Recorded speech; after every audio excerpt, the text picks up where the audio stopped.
So next one here is the baseball bat choke. So another gi choke here from side control. Another good one to have. So you're out here in side control position here. What I'll do is I'll have the thumb in here, as it most likely normally would, is for most gi players like to place their hand in there. So if you have your hand in there already, great. If you don't, if you know, guys like me like to keep that hand outside, then just go ahead and place your thumb in. Now the next thing I will do here is I'll pull that grip back as I create some space there to use the second hand to come in.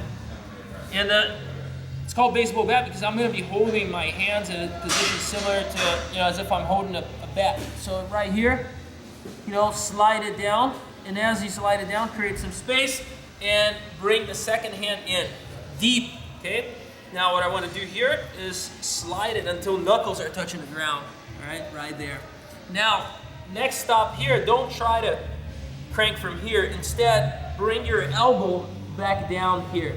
And you can see that I'm deep enough where my left hand is applying pressure on the, you know, his right side of the neck there. My right hand on his left, but pressure on both. Everything is clean. I'm not touching the jaw at all.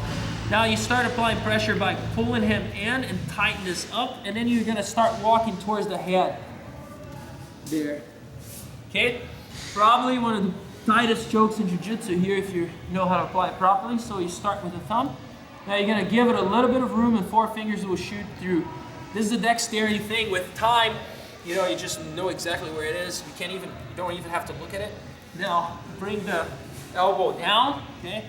Pull everything tight. So this is another important detail here.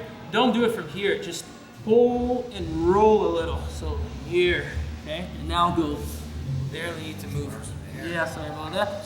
So you're here, oh, and when you do walk, I recommend that just for the sake of, you know, safety, take a big step with this leg here, just so you don't get, every once in a while you get the Superman guy that, you know, can bench press you out of here. Grant, a couple of guys here. So, you know, don't, just to prevent that, because you want to stay on top, you just throw that leg here so it's based out. So if Dingo goes crazy here and try to do that, you know, I'll have a base there to prevent this from happening. Okay? So here, here, here, boom. You can walk all the way to the other side, but most likely the decapitated guy. Okay? Let's do it.